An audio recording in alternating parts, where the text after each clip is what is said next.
Hello, thanks for joining me. Jason here on my third live.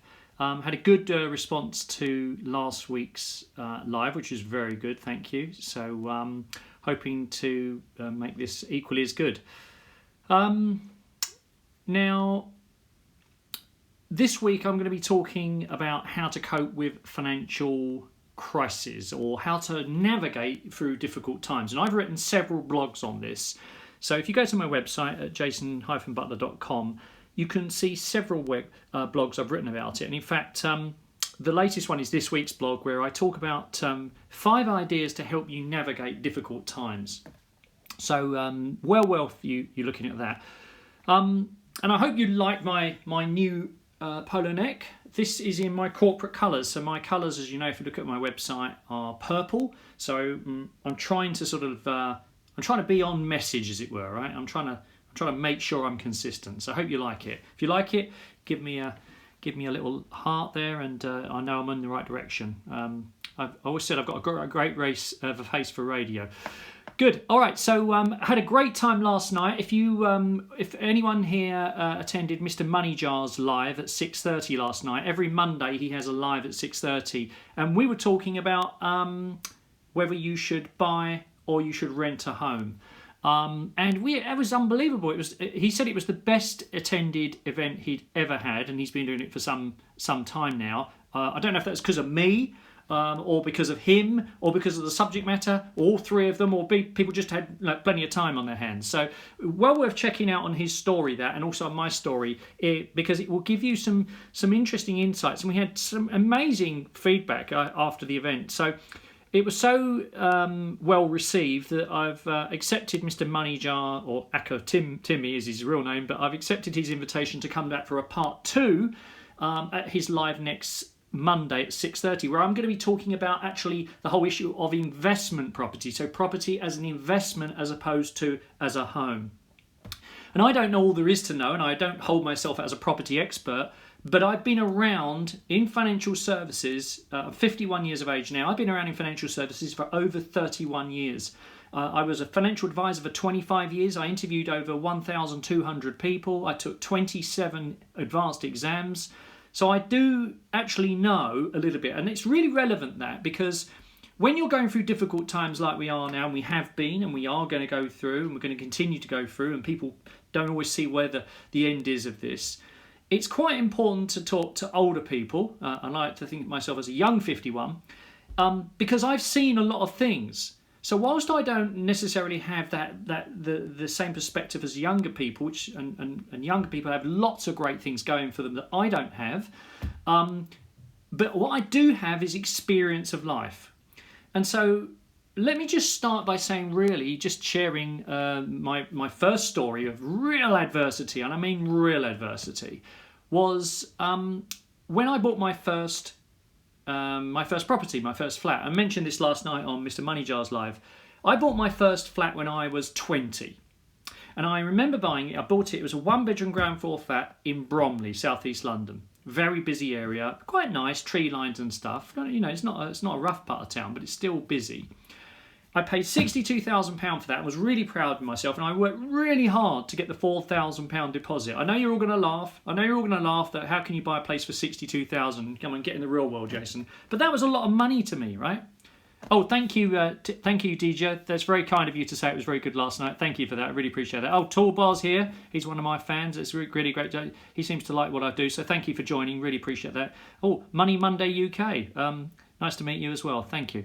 And MSOX4, yes, I think you were on last night's as well, so coming back for more. But anyway, let's get back to that thing about the property. So I was told that you have to buy a house, you have to buy a house, you have to buy a house. So I got my £4,000 together, I paid £62,000, had a mortgage of £58,000. I know, it's a different era. So I had the £58,000 mortgage, and literally within 3 months of moving in, literally the boiler went wrong. And I don't know what that cost. I think that had to go on the credit card. Had no money. And then also, interest rates within 6 to 9 months of me moving in. Oh, sorry about that. Sorry, Torba. Sorry, I didn't realise you were a woman. Sorry about that. It's very difficult to say. I can't see. My glasses aren't very good. By the way, these are £19 off of Amazon. I got 5. Well worth it. If you want to stay wealthy, don't spend too much on your glasses. Sorry about that. And the mortgage interest rates doubled overnight. They went from 7%, which I know sounds high, to 15%. So my mortgage repayment went from £350 to £700. It went from about 25% of what I was earning to 50%. So imagine your expenses going up overnight, literally within a matter of months, 50%. It's very, very painful. And then what happened also is that the property market crashed and essentially no one was buying houses. And I ended up selling that house for that flat for £46,000 5 years later. So anyone says to you that property, it always comes back. Yes, it does come back, but you have to wait a while. And I'd also changed jobs as well. I'd given up sort of driving vans and working in car dealerships and all sorts of unglamorous jobs I was doing to join financial services. And I wasn't very good at it, to be quite honest with you. So I didn't earn any money.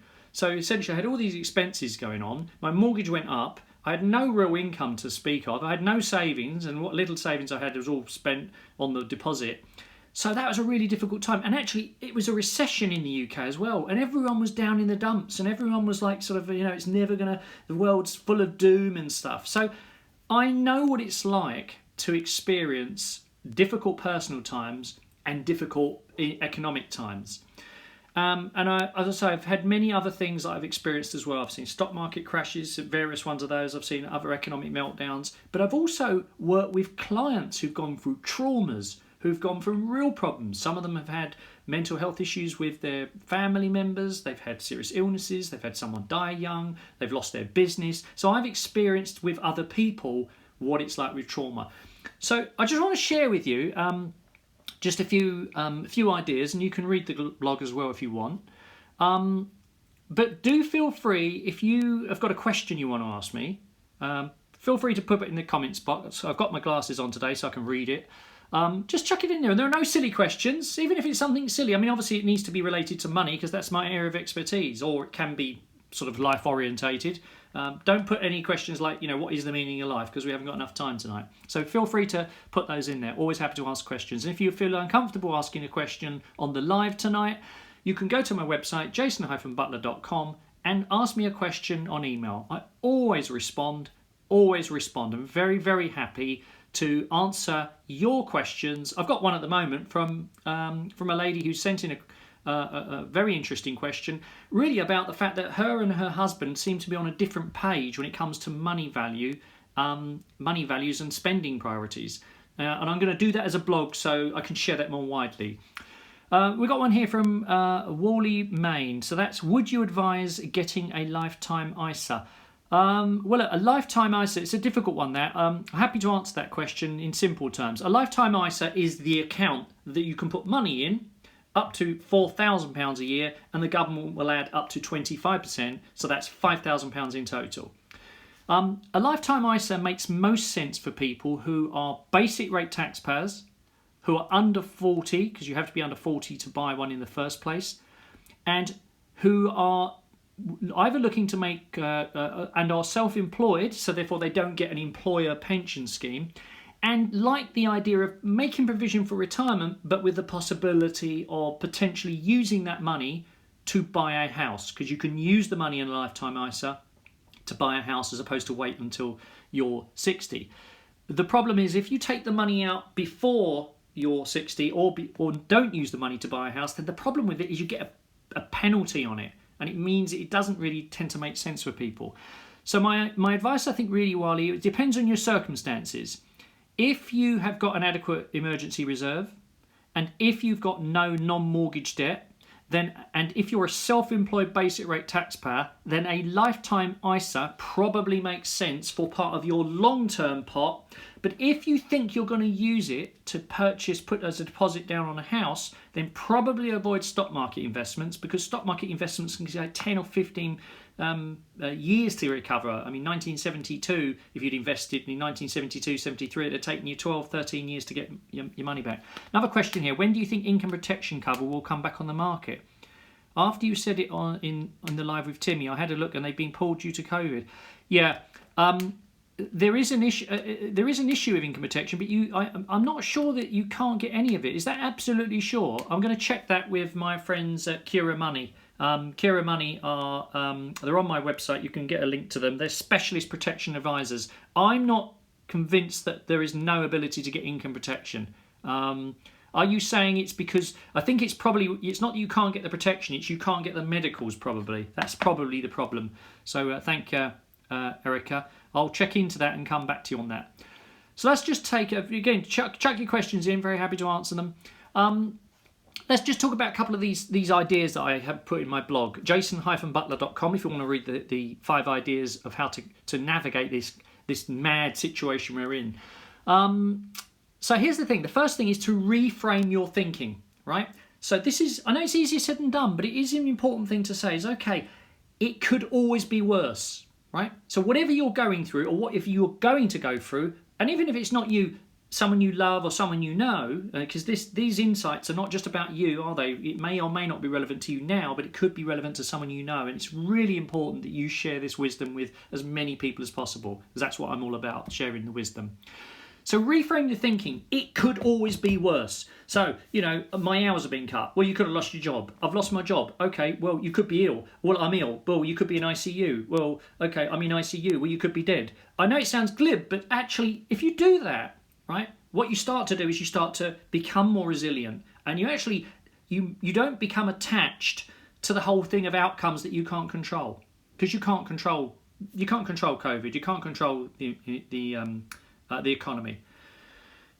Dear Jason, this is Mabel Gold. Are you familiar with Dave Ramsey? If so, what do you think about his advice? Yeah, I do love Dave. As you'll appreciate, I've read 1,000 personal finance books, and that is no word of a lie, right? I mean, I'm a reader junkie. My daughter Daisy, who deals with all my platform work and does all my behind the scenes stuff, we've got boxes and boxes of books. I like Dave, and I think he's been a real force for good. I have some issues with the baby steps because they don't include as a step 1 my money milestones, which was an evolution of Dave Ramsey's 7 baby steps. Includes right at the beginning having a smart spending plan. And step 6 is about having adequate income protection and life assurance. And as far as I'm concerned, they are really important. So, and we don't have the same thing in the UK with student loans and healthcare deductibles, which is a big problem in the US. So yeah, love him to death. He's got great material, but he's a bit too religious for my liking, a bit too reading out the Bible and stuff, which is a bit disenfranchising if you're not a Christian or if you're an atheist like me. So that's a bit difficult, and I think he can be a little bit too hectoring. But the guy's a force for good. I love what he's all about. But I try and do a kind of a UK version of his stuff, but not with the American thing and not with the God thing. Another thing here to think about, another idea to help you cope with difficult times is to make the best of the resources that you have. So we often think about what we don't have or what's been taken away from us or what we won't have in the future rather than what we actually do have right now. So if you've got your health, you've got your health. If you're young, you've got enthusiasm and the ability to learn. If you're older, you've got all that experience and people you know. Mabel Gold, got it. You mentioned your smart spending. Go to my website, Mabel's, which is jason-butler.com. Okay, and if you just type in the money milestones, you will find the 8 money milestones, and it will link you to the smart spending system. Smart spending is the thing that took me being from a train wreck in my 20s to a multimillionaire in my 40s. It's as simple as that. It is as simple as that. Seriously, and I'm not saying it to brag, I'm just saying I was a train wreck. That system, that first stage of the smart spending, no budgets, we don't do budgets, we do smart spending. We decide where we're going to send our money. This is I Am Emmy Arts. Yes, your interview with Emma Maslin was very inspiring. Your childhood resonated with me even as a 90s baby. Well, thank you for that. I'm pleased that I connected with you on that level. So, it's nice that that helped you. Emma's a wonderful person. She's got a great series of coaching things she can help people with. I don't do coaching, but she does. So, very, very happy. Thank you for that.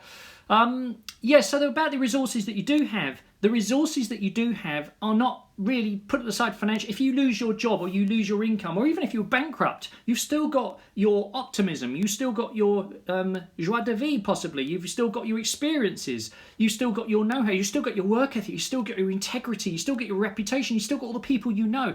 Here's a little tip. If you're writing CVs to get a job, right, and I've only ever written one CV in my life, and that was because I was being made an honorary fellow at Northampton University. Start with all the people that you know. Thank you, Daisy. My Dr. Daisy's just put the website there for all of the smart spending system, as you'll see, jason-butler.com/tools. Yeah. So let's move on then. So the next idea here is to decide whether you play defensive or offensive.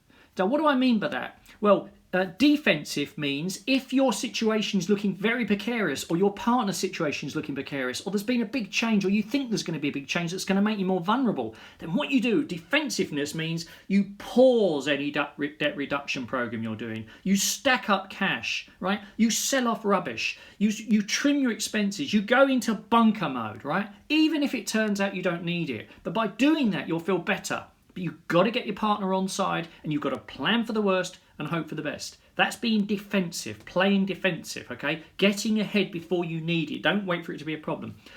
Offensive, playing offensive, means essentially what you're doing is you don't feel basically too vulnerable. You might work for the NHS, or you might have multiple sources of income, or you might have some inheritance you've just received, or you maybe, you've got ahead and you've got rid of your debts and built an adequate emergency fund, and you feel quite comfortable. Even if you lost your job, you get another one very quickly.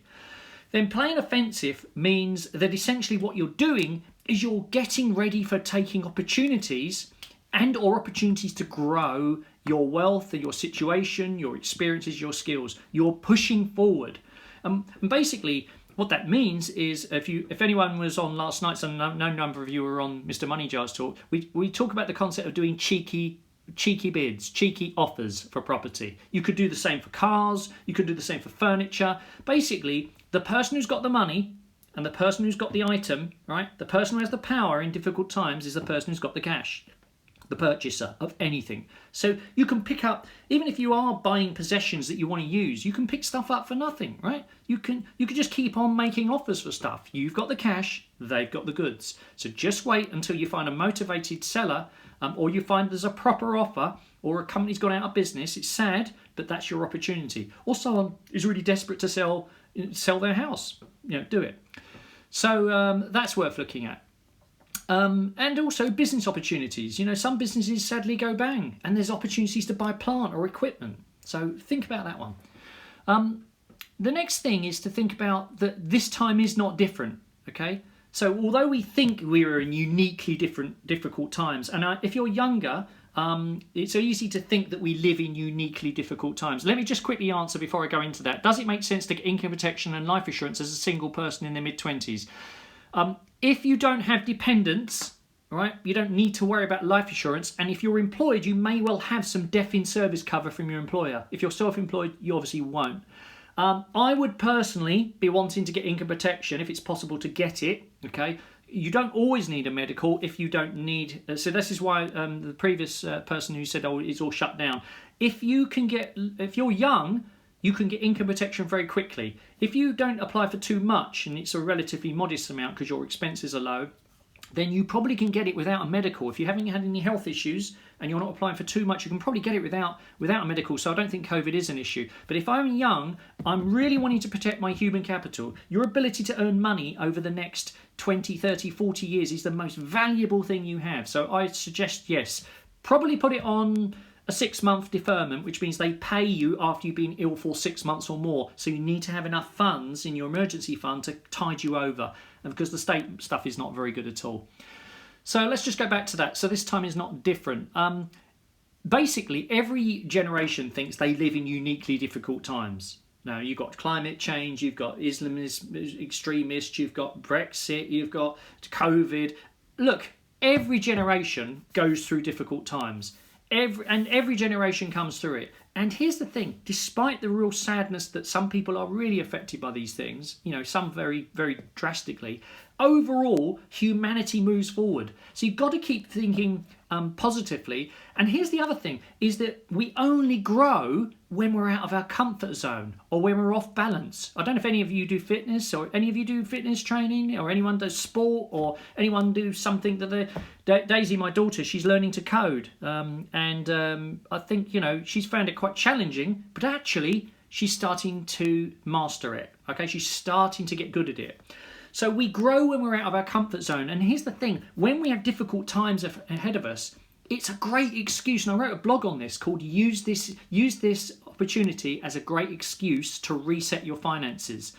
So the reality is that difficult times are often the excuse, the catalyst, the reason, the thing, the nudge that we need to make change in our life. Okay, so I'm not telling you to change your life. I'm not saying you have to do anything. But use this as an excuse to make some changes and say, okay, and I do honestly, I don't know if anyone here agree that actually what COVID has done is it sort of reset this thing. Should we be going on cheap flights? Should we be buying rubbish that's been imported that we don't really need, that's not going to last? Have we been wasting and frittering away our money on things that don't make us happy or fulfilled or make us strengthen our relationships with our family? So I think there is an issue here, that use this as an excuse to find a way of improving you as a person and the people around you. And that brings me on to the final idea, okay? And this one idea, I promise you, can make you happier literally this week. And I want you all to try this one thing, okay? Yeah, I agree. Thank you, Simply Budget. Be intentional. Well done. COVID certainly makes one, DJ, thank you for that. COVID certainly makes one rethink spending patterns. Absolutely. Well done. So, Nick, you definitely have looked at consuming less, living leaner. Yeah. COVID's done a lot. Thank you. Yeah. So, look, here's the thing. This one thing, I want you to do this, all right? Promise me you'll do this and try it. Just try it this week. Just do it once.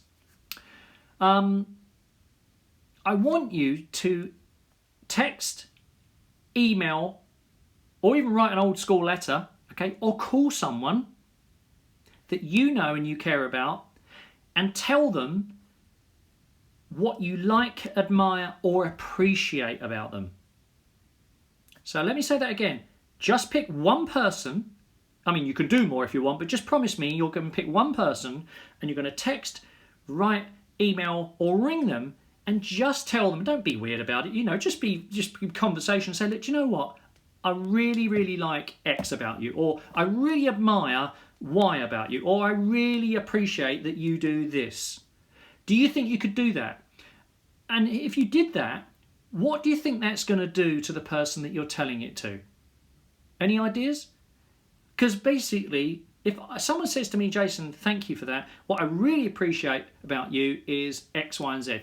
It's great, isn't it, to get feedback? And I'm not saying that, you're trying to paper over cracks or anything with people. We've all got faults. None of us are perfect. But just say that one thing. And then here's, as well as them feeling good about it, what does it do to you?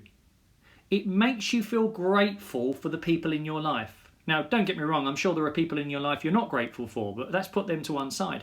But if you did that, that's not about money, is it? That is about showing gratitude. And really, as the happiness research shows, it's not how much you earn above a certain level for the basics.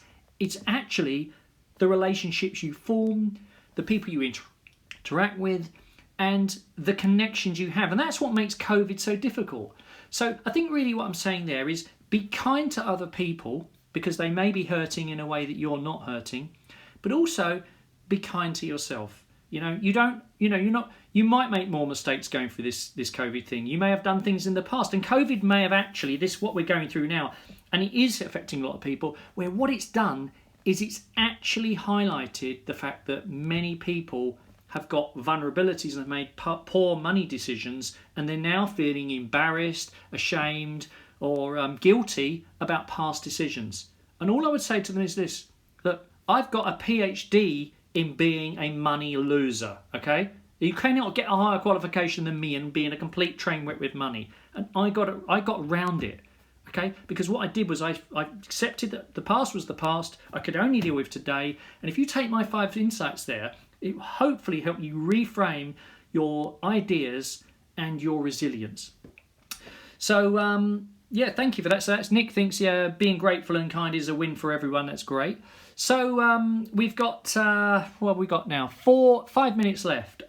You've got a chance now to ask me a question before I wrap up and we finish on the hour at 8 o'clock. But the main thing is, are you all enjoying these small half-hour lives that I've started to do? Because if you like them, I'll keep doing them. If you think, you'd rather, pull your fingernails out with a plier, I'll stop doing them. Are you, what's this, Mabel? Are you pre-positioned on anything ahead of the US? No, not at all. Do you know what? It's a very important country, and whatever they decide, they will decide. I don't think we'll get any results this week. That's my honest opinion. I reckon we'll get some kind of results next week. Basically, I've looked at lots of stuff about whether, US is great for stuff. Or the Democrats are good, or the Republicans, and you can find stuff to support your situation all the time.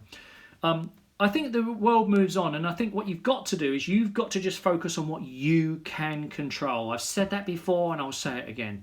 You've got to focus on only what you can control, and the world will carry on doing what it does. So America's got lots of problems, but it's also got loads of opportunities. It's got some very strange people, but it's also got some amazingly industrious, innovative and hard-working people. So Nick is first one you've joined. Yeah, okay, so Mr. Money Jar was your segue into me, was it? Yeah, okay, good. Well, look, as I say, that's it for today. Thank you very much for joining. Please do feel free to share, let people know about the lives that I'm doing. I'm very happy to do these. As I say, let me just remind you, if you're embarrassed about asking a question, or it's a bit long-winded, or you're not sure how to word it, go to my website, jason-butler.com, and put a question in on inquiry. I can't give personal, regulated financial advice.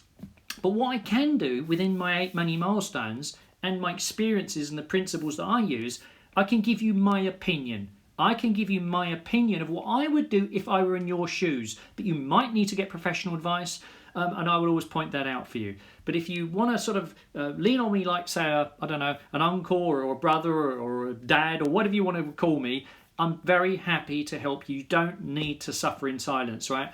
Money's simple. People are difficult and complex and not simple to understand. The more you know yourself, the more you can be intentional, the more aware you can be, and also the more you can get money in context. It's just money, right? Don't let it control your life. As long as you've got enough, as long as you've got enough for the life that you want to live, don't worry about everything else. As long as you're making progress and moving forward, and as long as you are connecting with people that you love, that matters. So will you all do that one thing? Will you text, email, write, or call someone you care about and tell them what you like, admire, or appreciate about them? Do that, please. And I want to see you back here next Tuesday at 7:30. And I want to hear I want to get some feedback. Okay. So look, lovely to talk to you all. It's been wonderful again. You can obviously catch this up again when you watch it on my story. Feel free to share it with your friends. Very happy to, amazing audience of people. Really appreciate you all being here. And I will see you hopefully back here next Tuesday, at 7:30. And if you want to hear me talk about investment property, which is the second part, I'll be with Mr. Money Jar on Monday at 6:30. So Mr. Money Jar and me will be doing the part 2 of my live with him, where I will be talking and explaining what I think about investing in property, because there's a lot of BS spoken about that. And then my live again will be on 7:30 next Tuesday night, and we'll be picking up a topical thing there. I might well do something on negotiation. I haven't decided yet, but it will be in the blog. Nice to talk to you. Thanks very much for being here. Bye, everyone.